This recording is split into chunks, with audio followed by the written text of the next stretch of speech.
Greetings, this is the Garage Autonomist. I came across this video today while I was researching stuff for a different topic and thought it would be cool to share it with you. I noticed by the way that Latina feminist channels on YouTube do not get fucked with. Not even by Latino males. I would mention some of the channels, but I don't want to create that negative traffic for them, so the white male dregs or black lost boys of the black sector will come their way. Sure, these women most likely are harassed in their communities in the meat-verse. But at least on YouTube they can be spared the extra bullshit. This video is also part of my research for a video in the near future about deconstructing masculinity. I feel that the only people who have the true voice and grasp on what masculinity is are those who critique and seek to dismantle it in order to rebuild it.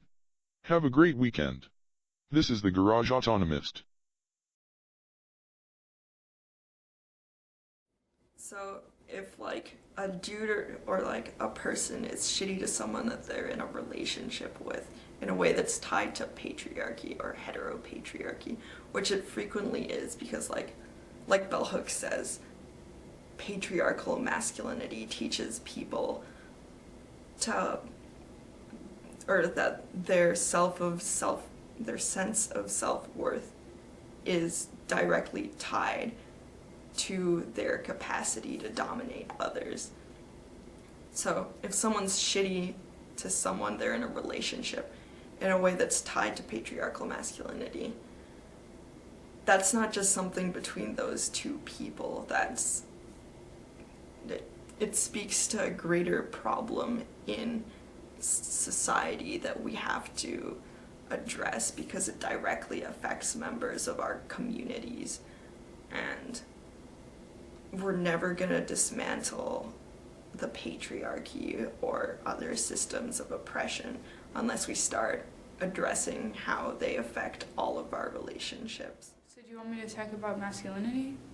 Yeah, or like what you think of feminist masculinity could potentially look like. Okay, wait, so the questions were, what is feminist masculinity look like? Latino masculinity means the following. Me llaman princesa. They call me princess or mama or bonita. They pass their eyes over my body. They tell me to wash the dishes and get their coffee. They tell me independence is sexy. They hold doors for me and give up their seats and wish me well. They don't know how to let go of their beliefs because they may be left standing without their identity, without something to claim. They don't always see their acts of oppression. It strikes down and can also take us by surprise in the ways that it can lift us up. When we say Latina feminism is for everyone, it's for everybody and not just people who identify as feminine or women. Yeah, so I think a founding tenet of my Latinidad was the cancha, which is the soccer field. And I grew up around a bunch of angry, really competitive brown men who definitely modeled a sort of masculinity that I naturally inherited, being around them all the time. I used to play travel soccer, and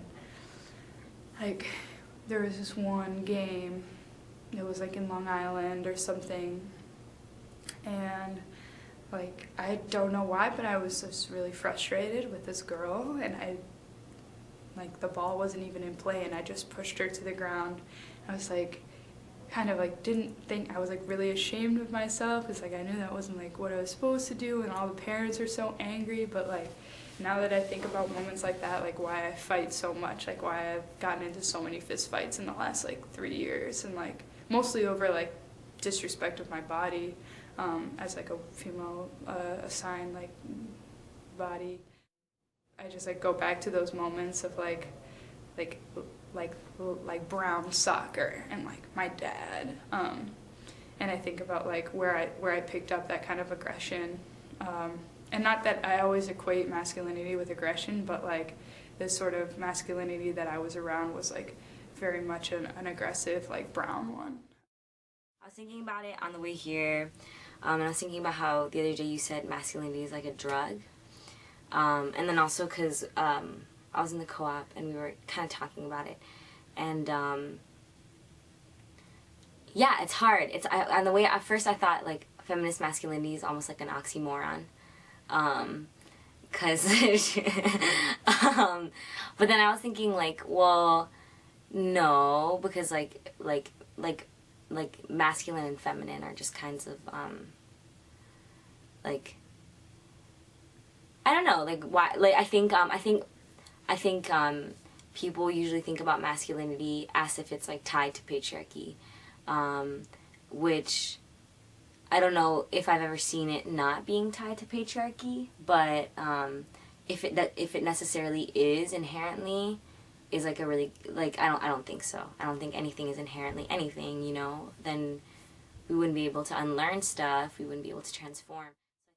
When thinking about how to define a Latina feminist masculinity, the first thing that came to mind was, well, thinking about what the word Latina feminist excludes, like populations that it might exclude, and thinking about how when we say Latina feminism is for everyone, it's for everybody and not just people who identify as feminine or women. So I think, at least for me, that was like the first step in my thinking process of what it would mean to define a Latina feminist masculinity. So Latina feminist masculinity is a hard thing to conceptualize because of how diverse our backgrounds are. You know, we come from very different spaces that ascribe different meanings to our cultural backgrounds, and to come up with one monolithic idea of a masculinity that would be in line with all of the desires of feminists from various backgrounds, from the Dominican Republic, from Puerto Rico, from Central America, what have you, is difficult. It's hard because there is no such thing as a monolithic masculinity, because I think it depends on where you are. And another thing that makes Latinidad very unique in terms of identifying a gender identity is that we're largely influenced by globalization and transnationalism.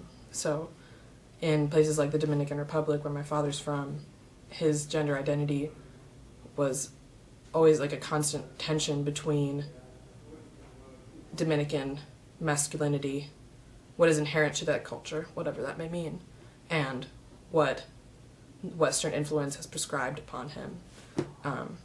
And because of that, our identities are largely influenced by the internal and by the external. And because of that, I think it's hard to come up with a general idea of what that may mean, because it means different things to different people, depending on where you're from. However, we all share a history of patriarchy in our people. And that's something that transcends race and ethnic background, and I think that's something that's plagued every single pluralistic society, if you will. A feminist masculinity would begin with recognition of women and trans and queer struggles in a dominantly heteronormative and patriarchal society. This could be as simple as listening to stories without talking or defending male privilege, or reading up on literature that would redefine and reclaim feminism from the jaws of the I hate men implications, which is harmful to the feminist movement. It would also increase sensitivity around conversations regarding gender and masculinity, facilitating space to speak from experience and not worry about being overlooked. A feminist masculinity would also have conversations about changing what masculinity means and methods or venues for people to speak up and against these systems of oppression. What I'm thinking about feminist masculinity is masculinity without patriarchy. What it would actually mean, I think, is kind of opening up the field, and as the field continues to evolve, making sure that more voices are included and that more stories are told and that fewer people are silenced, regardless of whether they identify as feminine or not. I think a feminist masculinity looks like something where everybody feels comfortable in their gender identity. And that's why I think Bell Hooks says feminism is for everybody. Yeah, it's hard because I think to a certain extent I've only started thinking about how patriarchy functions on a very personal basis. And I think it's also hard because a lot of the feminist readings we've been doing are very abstract and focus a lot more on women.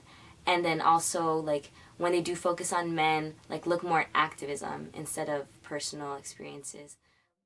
I think something problematic about sort of the ways that I've, emulated and picked up masculinity was that it's, was always, like it never really felt specific to me. Sometimes I feel like I was just trying to be like them, and I've kind of grown up to understand that like I like need to move away from like Latino masculinity that is like doesn't fit who I am, and it's like it has been unhealthy for me.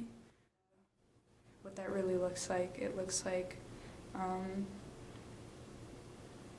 studying Latin American women composers. It looks like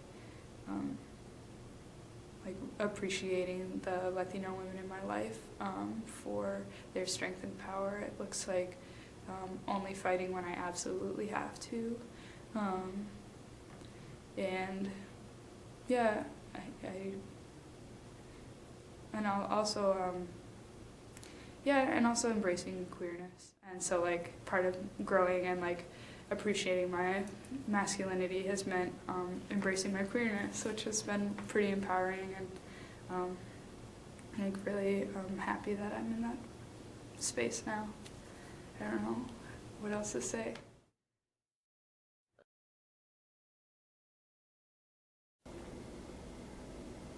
Is there recording? Awesome. Oh, did you expect me to ask questions? You want me to hold it? No. Well, I mean, sure, if you want to. No. Okay. Cool. It's really short. It's fine. Okay. Could think of more. Oh, do you know how to make vegan cake? Slash, do you have experience with that? I was in Fair Kid for a semester, so... What? You can Oh, start. just that looks like? Woo! Oh, yeah.